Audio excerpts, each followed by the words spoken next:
today I've got my daughter Lacey with me to record a podcast episode. She's 11 and she's been juggling school with self-tapes, auditions, filming, training, etc. And she's agreed to be on today. Hello, Lacey. Hello. Anything I missed out in your introduction? I used to do dance. Yes, a lot of dance. What's your favourite discipline of dance? I like lyrical and jazz. Very nice, lyrical and jazz. Lyrical, very storytelling. Yes. Very nice. Okay, so Lacey's done a few films recently. Yep. And you did get recalled for a popular TV series. That probably seems like a while ago for you now. Yeah, which we still can't talk about. So we won't. But I will talk to you about what it was like not talking about it. Yeah. And you're also just being a normal 11-year-old in a village and attending school. Yeah. So tell us, Lace, what was it like, if you can think back to the first time you were on set? I think it was a student set for you. Tell us a little bit about. Well, it was very exciting, mainly, but then it was also a bit nerve-wracking because there's all these older students with cameras in your face and mics that are cold on your back, and and you've got to meet new people that you've never met before and interact with them. I know how I think you are with new people. Yeah. How do you think you are with meeting lots of new people? I think I'm okay, but then I do get a little bit nervous and more shy than I usually am when I meet new people. Yeah, I think maybe it takes you a bit of warm-up. Yeah. By the time you were on your second student film, I thought you were hilarious. Oh, You were thank you. entertaining everyone. And I think the first student set helped you because there were lots of animals on set. Yes. So you were bonding with the animals, The animals. which was really nice. Yeah. So you'd say maybe a little bit nervous, Yeah. but on the whole, was it a good experience? Yeah, it was definitely a good experience. And what would you say your highlights were of being on those early student sets? Probably meeting all the new people and also I really like the acting part of it all. I was very impressed with how well you took direction. So that's the first time I think I'd seen you being directed by someone that wasn't me. Yeah. Obviously, I'd been your drama coach. And I was blown away. I was waiting to ask the director for a bit more. They're like, have you got that, Lacey? You went, yep. I thought, no way. She hasn't got that. And you did. You went in and you absolutely smashed it. You retained direction far better, I think, than most adults would. That was really cool. I'm still at school though, so I have to Maybe take all of that in. Yeah, maybe the comparison to being on set in terms of what you're learning, being actively learning at school maybe is really good for being on set. Amazing. Okay, how were you treated on these sets? It was, really nicely. I was treated very nicely by everyone because they would check if I'm okay. They would ask if I needed anything and I could just ask them anything at that point. That was to do with the stuff. I think they put a lot of effort in to make you feel comfortable. Again, you were having quite a laugh and a joke with a lot of them, even on that first set. And I think there were ice creams involved on the second one. And definitely some chocolates as well. Was there? Pretty sure they gifted you chocolates. Yes, that was very good. It's quite nice. So it's worth it for the chocolates and the footage. So recalls and an NDA. Can you remember what an NDA stands for? No, but I know it's got to be kept secret. Absolutely. I think it's non-disclosure agreement. That's it. Yeah. So we both had to sign that to say that we wouldn't talk about this series, and we didn't. Nope. But how was that going back into school? Because I know what an open, honest, lovely friend you are. Yeah. How did you find that? It was definitely very tricky because I like to share the things that I'm doing with my friends, and they already know that I was auditioning for it, but they didn't know how far I got, and it was really hard having to keep that secret. It kind of felt like I was hiding something from them, and I definitely really wanted to share it, but I just couldn't. Yeah, I'm incredibly proud that you managed to, and now it's all died down. It doesn't matter so much, but I believe you're still not supposed to talk about it, which is why we're not. That we're talking about the idea of signing an NDA and not being able to talk about it. That's hard, I think, for an 11-year-old or perhaps younger students. Yeah. whether their parents don't tell them. No, they know because you did the callback audition with me and my help. I don't know. What would our best piece of advice be if there was somebody your age or maybe younger that signed an NDA? Well, how would you advise them to deal with that? I would definitely say, I think when you sign an NDA, you can't say the name of what it is. You can say how far Can you say how far you've... You can say I'm at round 1, 2, 3, 4, or I've had 5 auditions for this project, but I can't tell you anything about what the project is or the code name or even what I did in my audition. You can't tell them what you were requested to do, which you didn't. Yeah. So like you can tell them, like, what did I just say? You can tell them how far you've got. But you got to keep everything else a secret because you signed an NDA. Yeah. And it's natural to be excited about this. Yeah. And like you said, it's really hard to go into school and be like, I did this really cool thing yesterday, guys. Yeah. I can't tell you anything about it. It sounds like showing off, doesn't it? So yeah, I think the top tip would be still be excited. Still let your friends know you're doing exciting stuff. Because my friends were auditioning for it as well. You had 1 or 2 friends that did first rounds. And I think one that did some different types of callback to you. Because again, us parents tried really hard not to say. And I was like, oh, you're doing a callback here. She's doing a callback there at the same time. Oh, interesting. Some of my closest friends auditioned for it. And they were kind of telling me what they were doing. And then they were like, what are you doing? And I was like, I can't really tell you, and that was definitely difficult. I think because it was an open casting call, a lot of your friends went for it, whereas many of your auditions, almost all of them, you get now are from your agent, and this was via your agent, and their process was slightly different to your process. But again, you were like, that's great, guys, thanks for telling me all about yours. I'm not allowed to tell you about mine. That was definitely the hardest part. I think you've got close enough friends now that they kind of accept that and know you're not trying to lie to them, which is really nice. Okay. Oh, this is still about it. What did you want to tell your friends? Yes, you did. Was it frustrating? Yes. I guess so. And who could you talk to? I could definitely talk to you because you signed the NDA, you knew about it. And if I really needed to, I could probably talk to my agent. Yeah, of course you could. Yeah, that's a good tip. You didn't need to because you had me. But if you were really struggling with the idea of this, then you could reach out to your agent, especially if you've got a good relationship with them. That's a really good tip. I hadn't thought of that. Okay, so getting parts, getting auditions, exciting, fun, great experiences. What about rejection? Are you happy with what I mean by the word? Yeah. What do you understand of rejection? Well, rejection is where sometimes you haven't even done something wrong. Sometimes you have done something wrong. Oh, do you think? Yeah, but not in the acting world. Okay, you're talking about rejection in general. Yeah, that rejection is basically like when someone... it's really hard to explain. When you're just not... Would you say like picked or chosen? Like not picked, not chosen? Yeah. Okay, so in the acting world, do you think you get rejected if you've done something wrong? No. I'm kind of giving you leading questions. Definitely no, I'm glad you don't feel like that. It's more rejection in the acting world is where maybe someone was better than you, but not in a mean way. Or sometimes you're just not what they're looking for. Great. Like they might be looking for a brunette, green-eyed person. I audition for it. They'll be like, you're not brunette or green-eyed. I think you're giving a good example in that they might look different, but generally we get that breakdown, don't we? The agents get the breakdown, so they're not going to sub you for subs short for submit. They're not going to submit you for something that is brown hair, green eyes. Yeah. Unless, of course, sometimes the agent might think a wild card works. Sometimes, I have heard people say, sometimes the casting directors don't always know. Yeah. Sounds like they don't know their job. Of course they do. They don't know what they want until they see it. Yeah. So they think it's going to be a brunette, and actually along comes a blonde, and they've got something different in terms of energy.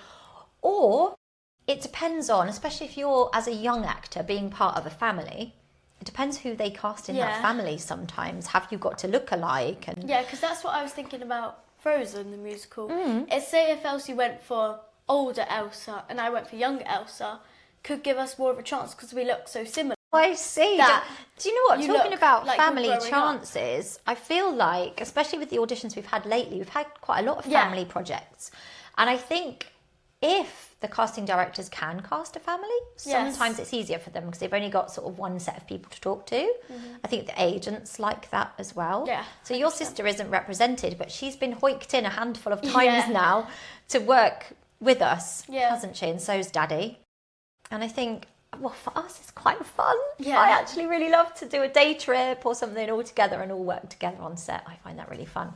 So if you're listening and you've got other children that are willing to join your actor child, it's really good to let your agent know that. It's good to have those extra possibilities and those extra branches. Okay, so what do you do when you are rejected? And I think you mentioned someone's better than you. It could be, I see what you mean. So it's just not what they're looking for. Yeah. And sometimes you can get callback after callback and then still get rejected. I don't actually like the word rejected. I've done a whole podcast all about that on my own, so you can go back and listen to that episode if that suits you. But we had a chat. This is interesting that we got some flowers out. We had a chat about flowers, and this is all in my solo podcast as well. You were a bit younger and I talked to you about, what would you pick for Nana Pam? And you were like, purple, because that's her favourite colour. And I said, well, what about these? Are these not nice? And you were like, yeah, they're beautiful, but I'm choosing for Nana Pam today. So if you think of the casting director as Nana Pam on that occasion, it doesn't mean the other flowers are any less beautiful, talented. Yeah. It's just that is right for that time, on that day, for that person, for that project. So I wouldn't want you or any other young performers thinking, it's because someone was better than me. Better for this part at this time. It shouldn't ever diminish mean that you're you. Bad. How do you handle rejection? If I know you handle it all the time, so I'm like, we didn't get that one, and I know that you're super cool with it. In actual fact, in the early days, sometimes I don't tell you about every submission. I don't see the point. I only tend to tell you when something needs actioning. But how do you handle that? Because I wonder if we handle it similarly or differently. If you've gone, say, audition after audition, it's a part you really want, or you got really excited about it, and then I tell you, you didn't get that one. How do you feel? What do you do? I definitely feel a little bit heartbroken, but I try to not let it get to me because I know it's going to happen time after time. And then one day I will maybe get a better part than I auditioned for in the first place.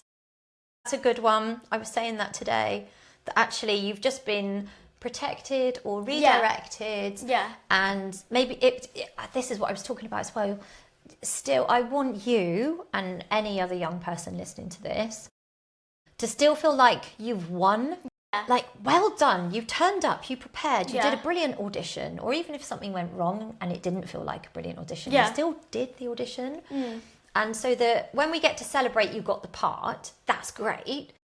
But I think all the bits along the way should be celebrated, and then getting the part is almost a bonus. Yeah. But when I was growing up, it was very different. It was Nanny would get upset for me, which was very sweet. But that would make me feel extra upset. Is there anything I can do? So is there anything that the parents of the young children could do to help you when you do feel rejected? Yeah. What can we do to help you? I mean, you can probably support them and say, even if you didn't get that part, you're going to get a part in the future, because it's not always like you're not going to get the part. And it's about what the casting director wanted more than what you did. Good. Oh, that's good. So you did everything right, good, true to yourself, and it's just you weren't picked this time. That you feel those words would actually make you feel better. Oh, that's good. No, because you might get... you told me that last time. Yeah, I think I like to do a bit of distraction. I'd be like, come on then, let's go for a nice walk, or let's go and have some sort of treat. I was going to say like a nice treat. Something that is rewarding, that actually you've done a great job and you shouldn't feel sad and you shouldn't feel down. But at the same time, I wouldn't want to brush off your feelings. I'd be like, yes, no, you're fine, come on, let's have ice cream or whatever.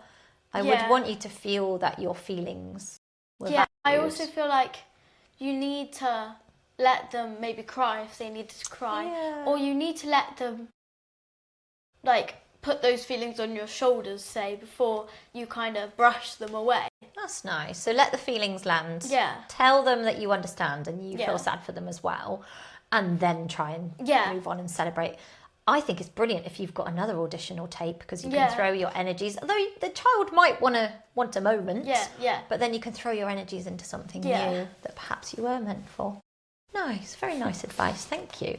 So so you're busy balancing this. You're busy handling your emotions. Yeah. Oh, I tell you something I've loved witnessing in you in the last year or two is that every time you've had an emotion, like if you had an upset with friendships or struggled with something at school, we've always gone, oh, it makes you a better actor. Yeah. And I've seen that smile on your face, and actually it's become a little tool for us. Yeah.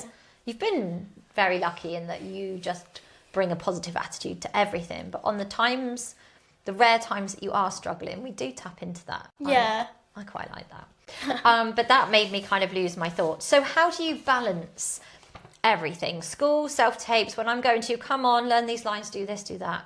I can struggle with it sometimes. I feel like it helps if you keep a routine. Say, like, get ready, get dressed, go to dance, then learn your lines.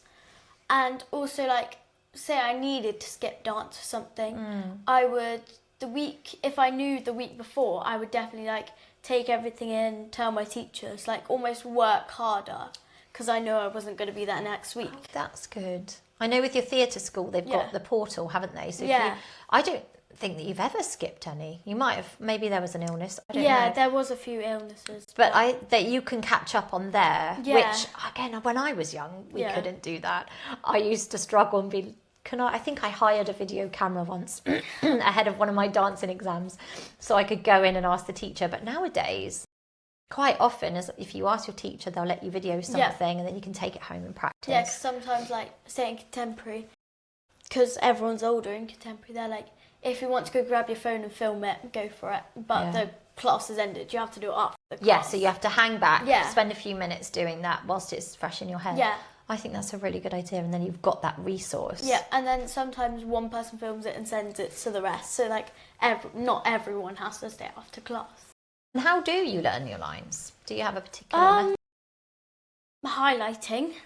I know that doesn't help that much, but it definitely helps me. It helps me. Yeah. And going over them a lot and saying the line a few times, flipping it over, saying it, flipping it over, learn the next one. So you'll say it out loud? Yeah, I'll say it out loud. Sometimes I like to record my lines and then listen back to them and then record again when I'm not looking at the thing, and then I can, like, compare them. Oh, that's really good. I didn't know you did Yeah. that, because I often say recording can be good, or recording your cue lines. That's nice, like a test. If you haven't got an adult, because sometimes it is hard. Yeah. I want to help you, but I'm also running everybody around, working, sorting stuff out in the kitchen. And then if you're like, oh, Mum, can we go through my lines? I'd feel really bad. And come to think of it, you've barely ever asked that. So it's really interesting that most children have a phone, a tablet, somewhere where they could record their own voice. So you actually test yourself and then compare.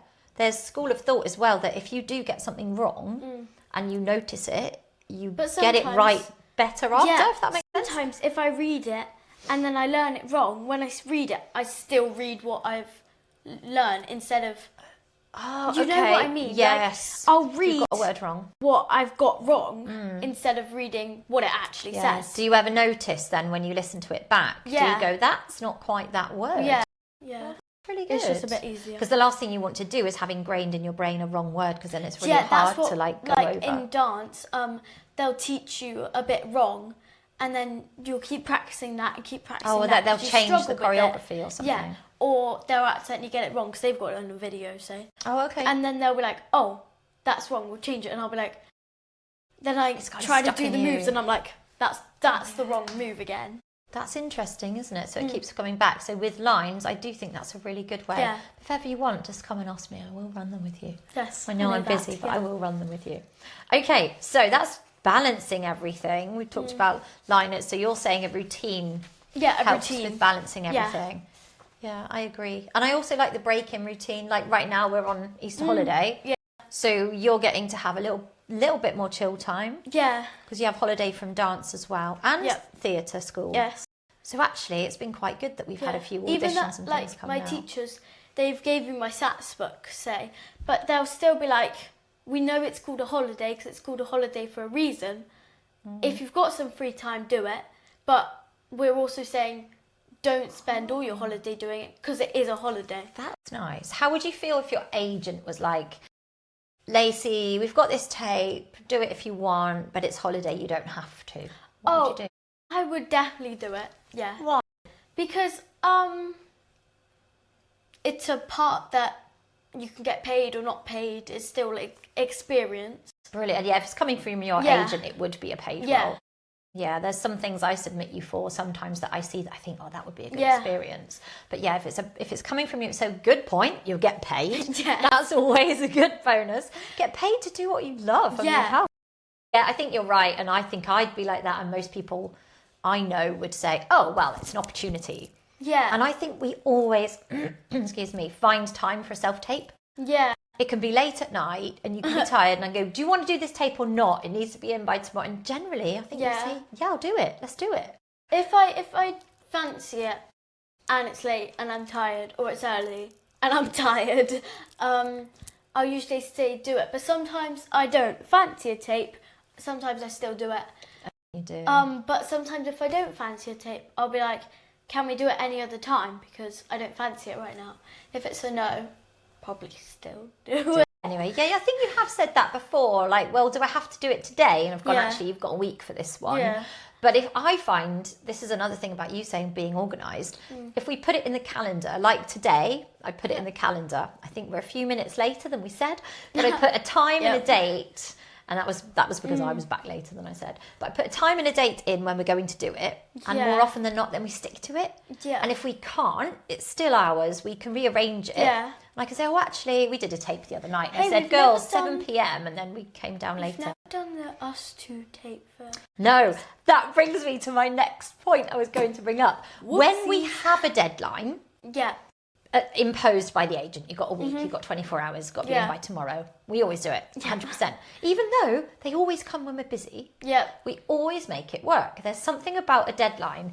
However, when we get a little project that we decide to do, or maybe agent suggests, oh, that would be nice. No, that's recreate a new duologue scene has been on our list for months. I didn't put it in the calendar, and guess what? We haven't done it. Yeah. We should do it later. It's definitely tricky to fit it in because especially when it's like a duologue, you've got to find a time where you're both free, both willing to do it, and when you want to do it. We got your monologue done, didn't we, quite quickly, because I just basically nagged you to learn it and said, come on then, we'll film it. And that was quick and easy. I like it when you kind of have a script, but then you can go off the script because you don't have to learn it line by line. Like my monologue, that was made by ChatGPT. And of course, we put a lot of info into it to make it suitable for my agent didn't know what the monologue was. That's you had so I could like go off a bit and skip lines and muddle them up a bit, and I find that easier. Did she say after your first submission of this new monologue? She said I was wearing makeup that day, and she didn't want me to wear makeup because she wanted me to look my age, of course. So we had to do it again with no makeup. Do you know why that is? Because of playing age. Yeah. Why is it good to look your age or younger rather than your age or older most of the time? Because when you're older, you can only really get older roles. But it depends, like, you know, when you're starting to go into that teen age, you can't really be like, oh, I'm 10, but because you don't look like it. But definitely looking younger and also being able to look older and looking your age gives you like more of a chance to get all your parts. I think it's twofold. I think you've said quite a lot of good stuff there. Yeah. I think licensing is important. So there's some, I think 16 licensing and 18 licensing. So if they can get those children that need less chaperoning, less licensing to come and play younger. Yeah. Brilliant. Also, they've already had that experience and more experience. So if you're playing a 11, 10, 9, 8-year-old, you've got those experiences bagged. Whereas if you're suddenly playing a 14-year-old, okay, you've got your sister to mimic. So actually that's not the best example because you've got quite a lot of insight into that. If they said to you, you know, you're playing a 16-year-old, that would be harder because you haven't got those 16-year-old experiences. And plus, they might as well get a 16 or 18-year-old. That's going to be very... much easier to license. You don't want to play older. You really want to play younger. Definitely. And older. And did your mum maybe suggest that it might be a good idea not to wear makeup for this? Yeah. Did you listen? No. And then your agent says, and like a little miracle angel, it happens. Angel agent. Yeah, no, I meant you were the angel. Oh, if your agent speaks to you, you're like, yes, of course. Thank you. You're pretty good. You're pretty good for me, to be honest. But that was really nice for me to feel backed up. Yeah. I was like, actually, we're saying the same thing, and it doesn't really matter whether it comes from me or her. If it gets done, then brilliant. Well, you're being so good, but try not to fiddle with your necklace, but only because I think it will rattle in your microphone. Oh, I could be wrong, but we'll find out. If you've been hearing some rattling, that's Lacey. Lovely new necklace. Okay, so this leads us on to, because we've just talked about listening to me and listening to agents. What is it like then working with your mum, either as your drama coach or on set with you? Yeah, it's quite nice because I know you. I don't have to like bond to someone new, but then it can be harder because you're like almost caring for me more or less. Yeah, come on, suck it up, Lacey, you'll be fine. Whereas everyone's like, oh, Lacey. Yeah. Yeah. That can be hard, but then also you can bring the stuff I need. That's true. But they might not know what I need. Actually, I talk about sucking it up. Your last one, your dad was your chaperone. So I only heard about this. It was actually easier than you. Was it? Yeah. Well, say why. And then talk a bit about your experience, because I think it sounded quite grueling, but that you dealt with it really well. It was really nice. Yeah. Talk about it. So I had to get rained on by like a hose and stuff, and I didn't have a coat on, and this I was a couple didn't of months have an ago, it was pretty umbrella. cold. Didn't have an umbrella. Yeah, this was like January. Yeah, it was. Yeah. So it was quite cold. But of course I had a towel and I had a coat on like set with me, but I wasn't wearing them. And then soon after, like my dad would be holding my coat and almost like chuck it to me. And then Bethan, who was helping me, she would have my towel and she would just run up to me and like in between takes. So yeah, it wasn't that cold actually. Do you enjoy being rained on? Yeah, it's fun. Yeah. And in the first tape, it was actually raining, and that was colder than the hose. Oh, was it? Yeah. Interesting. And how was it easier than being chaperoned by Dad compared to me? I feel like you ask me loads more questions because you are an actor yourself, and you're like making sure I know everything. But my dad, pardon me, sorry, my dad kind of just lets me go on, like get on with it. So you preferred that? Yeah.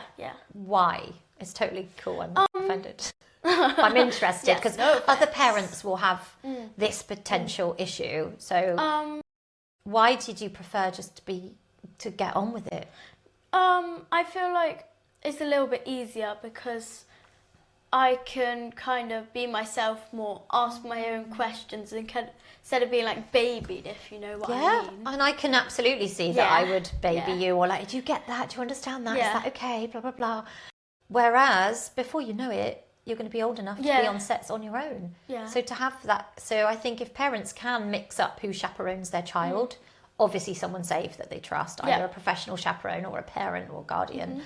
But it sounds like we were just in that situation and it worked really well for you. And I promise I will back off on your next set. It's okay. So from set to self-tapes at home, we've talked about them a little bit. You probably don't know the difference because you've started acting in this era of self-tapes. But what is your take on self-tapes and doing a self-tape? Do you like it?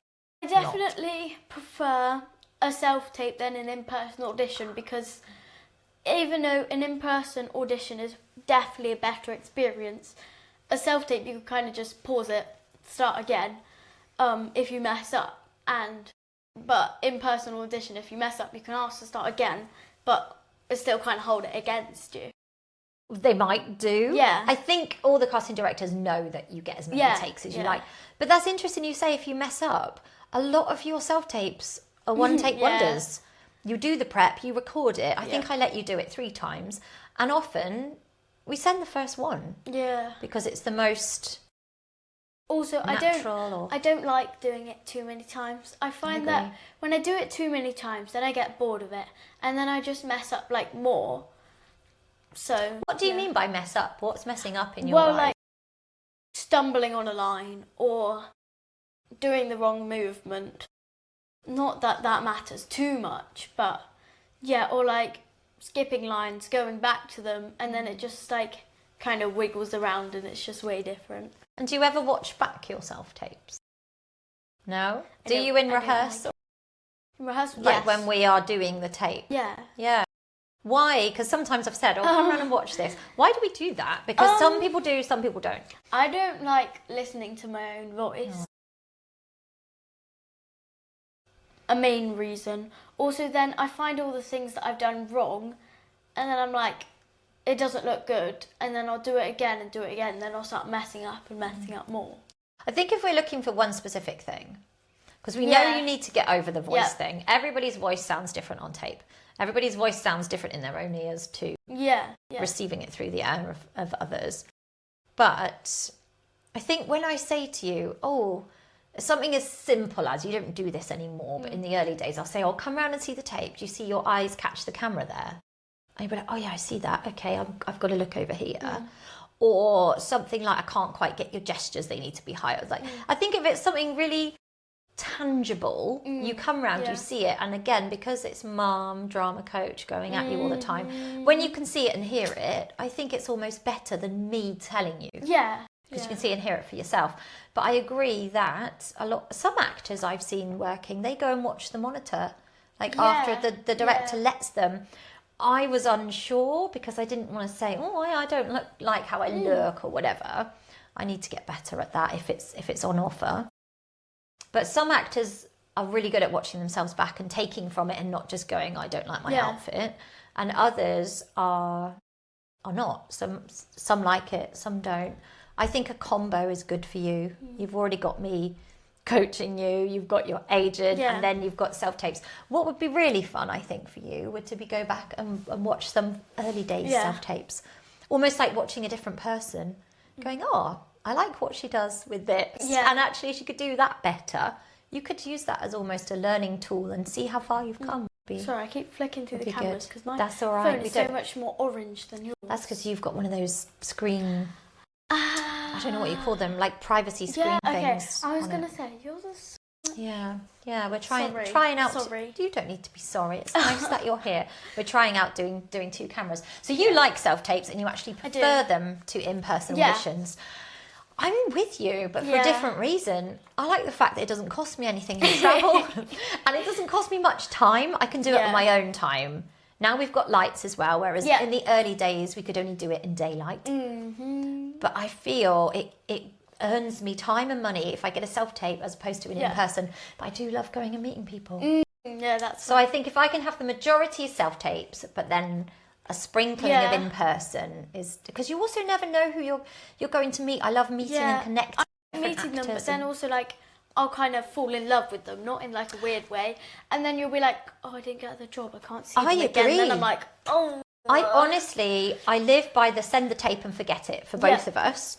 But when I've been in the last play I didn't get, I was upset, wasn't I? And you're not used to seeing that. I was disappointed because I felt so much more connected from meeting them all in person and seeing who got the roles. I would have loved to do that. So I absolutely agree. So I think for young actors, to have more self-tapes, it feels like less rejection. Yeah. than in person. Because I then, agree. like, in person, they'll be like, everyone, can you come in, please? Number, da-da-da. You haven't got it. Like you're thinking of like professional panto, whereas Yeah. mine was very much we all went Yeah. home and then we found out by email. But like panto, it would be like this person, this person, this person. You're like, please be me, please be me. And then when they say you didn't get it, it's definitely harder when it's in person when they say you didn't get it, because then you're like. They tried to be very respectful, didn't they? To say, don't shout out yes if it was your number. And when your sister got called that time, I really was very professional and just internalised my yes. But I wanted to give a big yes as well. Because so it's really hard. when my number got called, then I was like in my head. Yeah. Where are we? Self-tapes. So you like self-tapes and you actually do. prefer them to in-person auditions, but you do like the connection that you get with others. Oh, on to theatre then. Theatre in inspiration. I know that you love theatre. And Yeah, that I love as a theatre. family, we love theatre. What shows have you loved recently? I love a Wicked. That was a good one. Hamilton. Yes. Excited to see High School Musical as well. Oh yes, we're going to go and see High School Musical tonight. That's a one close to my heart because I put that on back when I was teaching, and this is your theatre company, the same people who run your theatre company doing a school show. I'm looking forward to going to see me that too. tonight. I think it'll be fun. I really like the mix that we get to see of professional and amateur theatre. Yeah. Come From Away, that was good. That was brilliant. Brilliant. And the cast were incredible. And I think you had so much to look at there in terms of using simple set to create all the different places, spaces, people, emotions. Because to see that in person was good, because I've watched it like 4 times on screen, of course. And yeah, even though it was amateur, it was like brilliant. It was a really brilliant production. Yeah. And we knew quite a few people in it as well, which was nice. We didn't see your dad the whole time because he was off in the interval chatting, wasn't he? Yeah, he knew loads of people who came to He watch. was having a great old time. Didn't see him. But you mentioned seeing theatre on TV. We are so lucky nowadays. Well, we're unlucky in that theatre tickets prices are phenomenal. We would go a lot more if they were less. Yeah, they got to be like birthday presents. Yeah, now. there'll be special occasions, haven't they? But I think we are lucky in that much more theatre is screened. Yeah. So we can go and watch it on. I think you saw Hamilton on Disney Plus before you saw it in real life. So same as Wicked. And I like listening to a musical before. Yeah, we've mentioned lots of musicals. I like knowing the story before I go. too. It's a good job I didn't go and see Les Mis before I'd listened to it, because I think I would have been really confused. Yeah. I do like to know it a bit, Yeah. but some people like the surprise. I don't know, I think I like to Yeah. know it, hear it. I like to listen to it before and after, and then get sick of it and leave it for a few years. Yeah. So you particularly like watching musical theatre by the sounds of things. And what makes you feel inspired about the theatre? I really enjoy, like, when we went the backstage tour of Royal Ballet, yes, that seeing was all the good. costumes and how they make the scenery, and backstage, it was like really cool, and I felt expired. You weren't inspired. I felt inspired. That's Good. it. Not expired. No, that would be a sad time if the theatre expired you.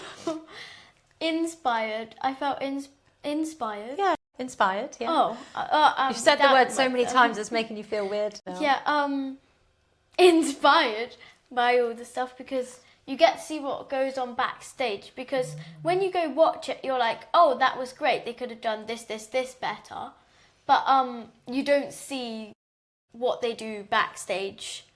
Were there any of those jobs that you liked the look of? Would you be interested in the technical elements or the backstage elements? I liked the painting stuff, but I know I'm not very good at art, so Oh, that so wouldn't be great. painting scenery. Yeah, that was Oh, cool. yeah, we went, was it right upstairs or right downstairs? And they were making all the props Yeah. and the scenery, and they Yeah, were that's painting cool. burnt out trees or Yeah. corpses or something. I was Yeah. a bit It worried was that you might corpses, find yeah. it quite creepy. Yeah. But it was fantastic in the art department.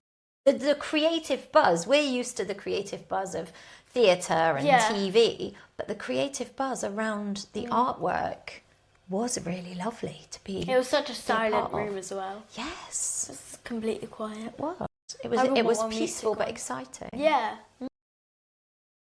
interesting. Kind of seemed noisy even though it was quiet. Yeah, I know what you mean. I'm picturing standing in Yeah. there. I know what you mean. Yeah. It had a buzz about it. Definitely.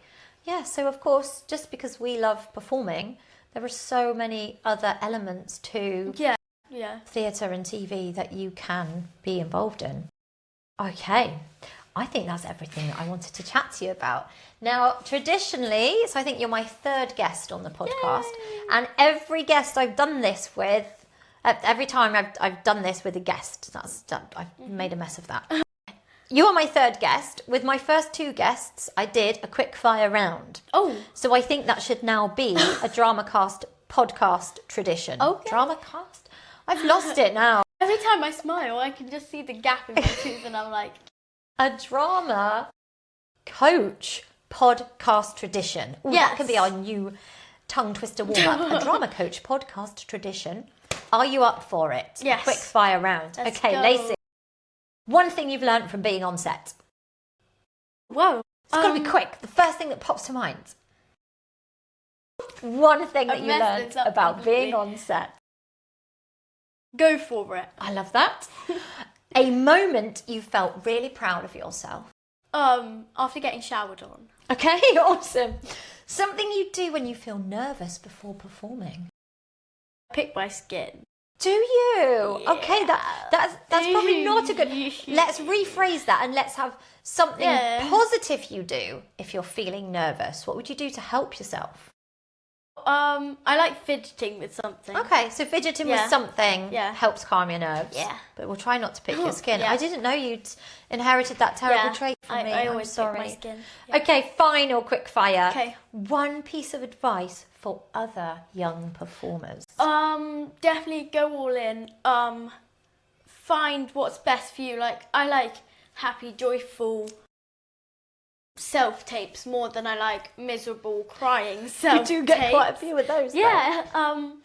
And to go all in, try your best, and not be too downhearted when you don't get it.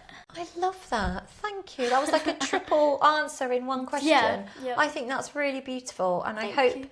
people listening to you can feel helped and inspired by how you're managing everything. I'm really proud and impressed, and thank you very much for being on the podcast. Thank you for inviting me. Would you like anybody to follow you anywhere if they are listening to this and want to see what you're up to?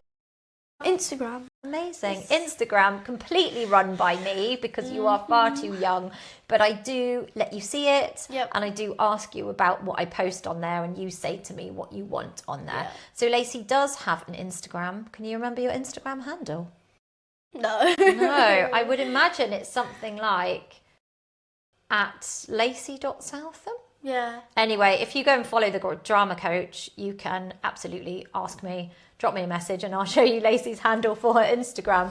We're obviously not used to. We've never shared that, have we? Yeah. But it is, you do have to request, and I check them, and I will accept the relevant people who want to follow you, because hopefully you can follow them back and you can each see what young actors are doing and share your top tips and your experiences. Thank you so much, Lacey Southam, for being on the podcast.